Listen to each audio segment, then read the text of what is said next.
अजीज था वो हिजरत पर मजबूर हुए और ईरान के अतराफ में किनारों पर बस गए। आज वो 35% हैं।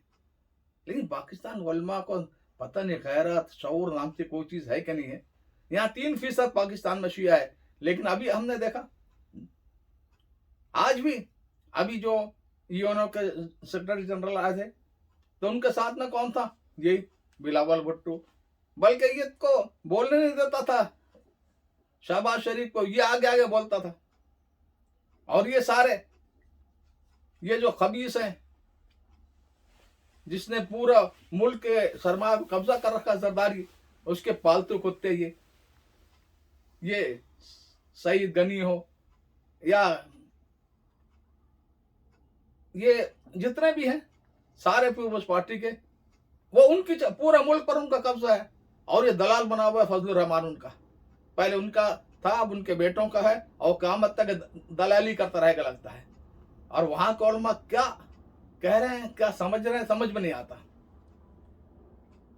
देखिए माजी करीब की एक वाक़या सुनाऊं मैं आपको।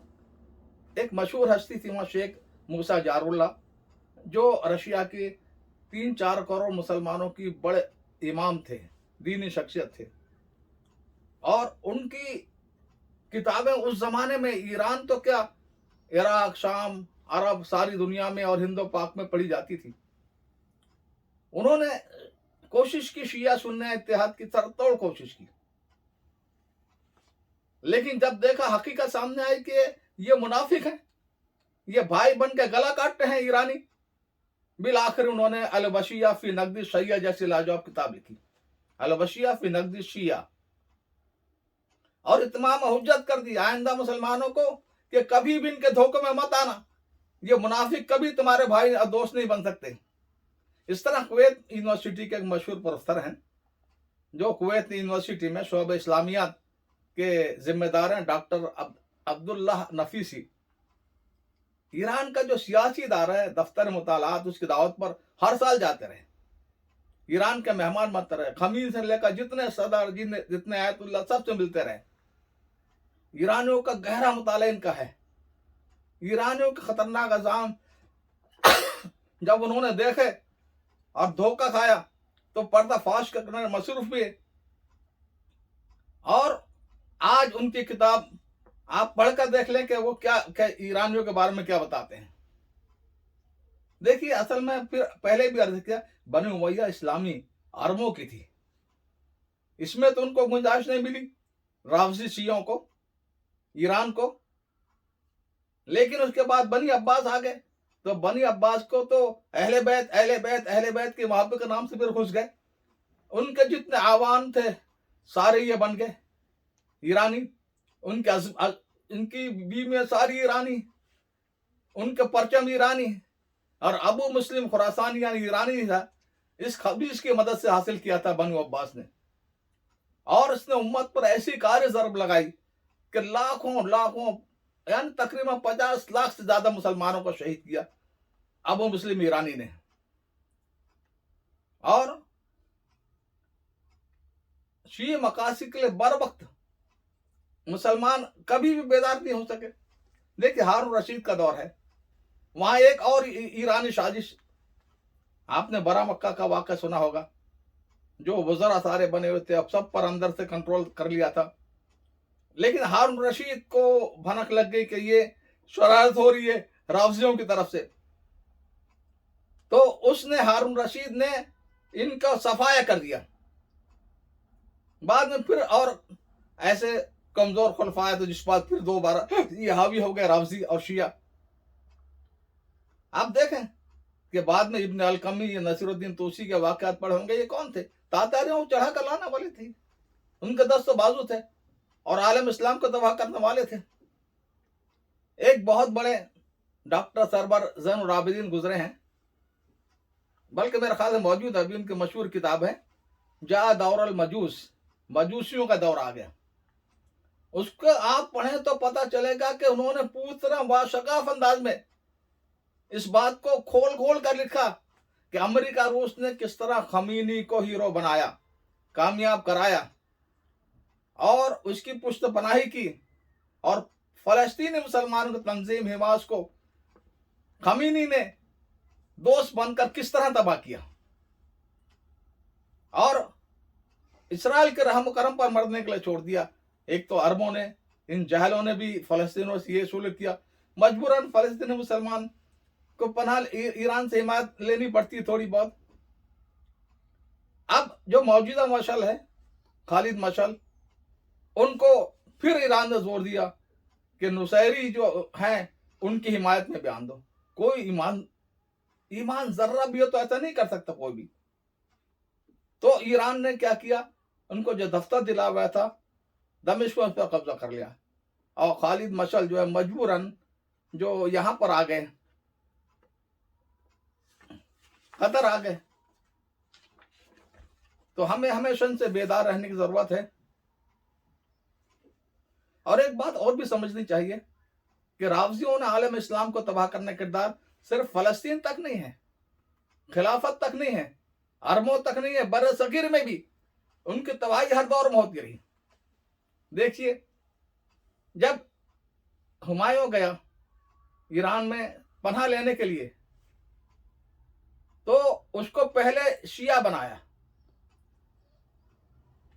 वहां का जो बादशाह तहमासप था खबीस, उसने शी अकायद पर किताब लिखवाई, उसे खुद पढ़ी, मुताला किया और उसके बाद में शियों का लश्कर और ये वाहद लेकर कि आइंदा हमेशा शेखुल इस्लाम और चीफ जस्टिस हमेशा शिया ऊपर रहेंगे, सुन्नियों को पैरों नीचे रौंदा जाएगा, ये अहद लेकर रवाना किया था।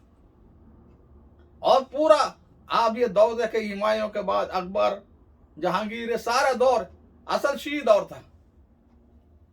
फिर अल्लाह ताला ने काम लिया, हज़रत शाहुल्लाह रहमतुल्लाह अलैह थे, इज़ालतुल खिफा जैसी किताब और तोहफा इस्ना अशारिया लिखा और बर्र मसगीर को शीयत की जहरनाकी से बाखबर किया। यह बहुत बड़ा कारनामा है शाहुल्लाह रहमतुल्लाह अलैह का। उस वक्त तो नवाब नजफ अली जो था वो दिल्ली का नवाब था, बादशाह था दिल्ली का, और कट्टर शिया था। इस वजह से शाहुल्लाह रहमतुल्लाह ने अपने तारीख नाम गुलाम हलीम के नाम से तबाह करवानी पड़ी किताब। आप देखें अपने माशरे में जितनी भी खराफात और बिदात हैं वो रावजियों के देन है। रावजियों ने एक और तबका अहले बिदअत का जिनका शरीयत पुरकबूरी शरीयत है, कब्रों की पूजा और अल्लाह के अलावा गैरुल्लाह की। अब आप देखें हमारे पूरे माशरे पर असरात है, यहां तक नाम हमारे देखें, रुस्तम है, सोहराब है, हवस उमर का कातिल फेरोजी नाम है। और जब भी मुसलमानों पर बड़े सगीर में खड़ा वक्त आया, इन्होंने मुसलमानों की कमर तोड़ी। देखिए, मुगलों ने बगावत करके पूरे मुल्क में तबाही मचाई, मुसलमान कत्लेआम, उनको जिंदा जलाना, और ये है तो ईरानी मजूसियों का साला नादिर शाह दिल्ली पहुंच गए, मुसलमानों का ऐसा कत्लेआम किया और ऐसी लूट मचाई और इस तरह मुर्दा लाश बनाकर छोड़ दिया कि अंग्रेज ताक में थे, उनको मौका मिलकर कब्जा करने का। यानी अंग्रेज का कब्जा ये इस खबीस की वजह से हुआ, ईरानी मजूसी नादिर शाह की वजह से। और शेर मैसूर के बारे में जो अल्लामा इकबाल ने, जाफर बंगाल सादिक अजदकन, नंगे मिल्लत नंगे दी नंगे वतन, ये कौन थे? ये सुल्तान टीपू के और सिराजुद्दौला के पीठ में खंजर घोंपने वाले ये सारे रावजी थे और हमदर्द दोस्त बने हुए थे।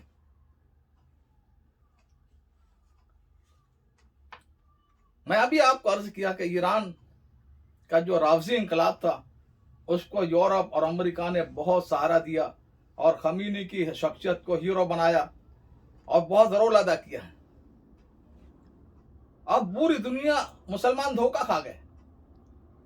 अभी मैंने जिक्र किया डॉक्टर सरोवर ज़ैनुल आबिदीन की मशहूर किताब जाद और अल मजूस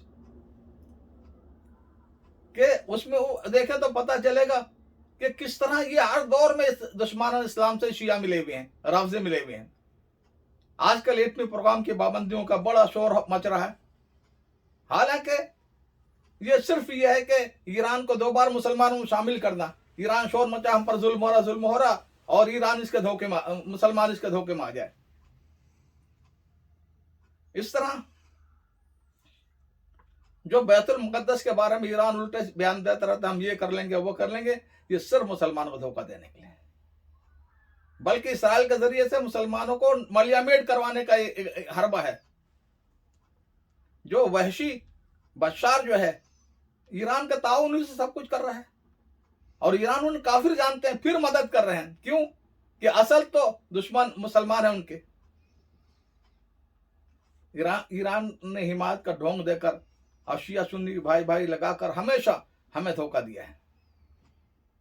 اس کا دمشق میں جو دفتر تھا، اب اس نے حمایت کی فلسطینیوں سے مطالبہ کیا ایران نے کہ آپ جو ہے اسے مسلمانوں کا قرار دے دیں، ہندو یعنی شیعہ اور سنی بھائی کی بات کریں. خالد مشعل جو ہیں موجود ابھی، ایران کے مکاری دیکھ کر انہوں نے بستر اٹھا کر قطر چلے آئے. ایران کی مکاری دیکھی، اس نے چھین لیا دفتر وہاں کا دمشق کا. لیکن انہوں نے ایمان رکھتے تھے، اب اپنوں نے عربوں نے انہیں مرنے کے لیے چھوڑ دیا اسرائیل کے سہارے پر، اور ایران کی مدد کی پیچھے سے عربوں نے. دیکھیے جو آخری جنگ ہوئی تھی 2014 میں اسرائیل اور عرب اسرائیل جنگ، تو اس میں امریکہ یورپ سجدر و حیران، اتنی مہارت کہاں سے آ گئی، اتنی شجاعت کیسے آ گئی فلسطینیوں میں، فلسطین اتنے طاقتور کیسے ہو گئے. بلکہ حقیقت صرف یہ تھی کہ اس جنگ میں اسرائیل کے جاسوس یعنی ایرانی خبیث موجود نہیں تھے، شیعہ ایجنٹ جو اسرائیل کو ایک ایک چیز کی خبر دیتے تھے. بس اصل حقیقت یہ تھی. اور متحدہ امارت جو انہی خبیثوں کا ساتھی ہے، اس نے اپنے کچھ جاسوس بھیجے ڈاکٹر اور نرسوں کے روپ میں، اور وہ نے کہ چپس پھینکیں یہ فلسطینیوں کے گھروں پر تاکہ اسرائیل حملہ کر سکے، نشانہ بنا سکے. تو بھوکے پیاسے عرب بچوں نے، فلسطینی بچوں نے کہا نکل جاؤ، تمہارا ہم پیاس سے مر جائیں گے، بھوک سے تمہارا کھانے نہیں کھائیں گے ہم. ان کا یہ کیا. اور میں آپ آخری ایک بات اور عرض کرنا چاہتا ہوں، وہ یہ کہ جس طرح قرآن ہے شاہد من اہل حضرت عیسیٰ السلام کے واقعے میں، کہ اسی نے جو عزیز مصر کے گھر کے بچے نے ایک بات کہہ دی کہ دیکھو قمیص آگے سے پھٹا ہے پیچھے سے.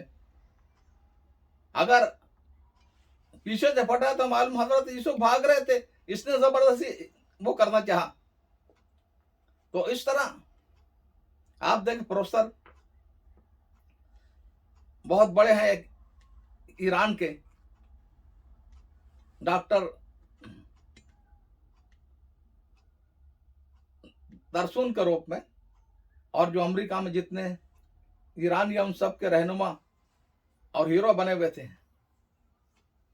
تو انہوں نے ڈاکٹر تریپا پارسی نام ہے ان کا، ایک معرکہ العرب کتاب لکھی غدار اتحاد. انہوں نے ایران کے مکار چہرے سے نقاب الٹ دی اس غدار اتحاد میں کہ کس طرح پر یہ دشمنوں سے ملے ہوئے ہیں اور مسلمانوں ہی کو تباہ کر رہے ہیں. آج تک بیچارے ایران کی جیل میں ہے وہ. اس طرح ایک اور زبردست ایرانی صحافی نادر کریمی ہے، انہوں نے ایک پوری کتاب لکھی ہے رپورٹ کہ بھائی 20 گھنٹے موساد کے ساتھ اور ایرانی انٹیلیجنس کے ساتھ 200 گھنٹے ایران اور اسرائیل کا سارا گٹھ جوڑ کھول کر بیان کیا. آج تک بیچارے یہ بھی ایران کے جیل میں ہے. ایران نے بڑی پلاننگ اور بڑی حرام کاری کے ساتھ خلیجی ریاستوں میں لاکھوں ایرانیوں کو شہریت دلوائی. یہ عرب تو ہیں گدھے، اور یہ اپنوں کا کبھی نہیں بات سنیں گے، دشمنوں کے چیلوں میں آئیں گے. آج بحرین سے سعودیہ تک یہ غدار حکمران جو ہیں، ان کے چولے ہلانے کے لیے یہ شیعہ تیار ہیں وہاں کے. اور آج بھی ایران ترکی کے خلاف، ترکی ایک طاقت بند کو ابھر رہا، مسلمانوں کی حمایت کرنا چاہتا ہے ہر جگہ، مظلوموں کی مدد، اس کے خلاف آج بھی یہ صلیبیوں کے ساتھ ایران کھڑا اور قیامت تک کھڑا رہے گا. قریب تھا کہ طیب اردگان ناکام ہو جاتے،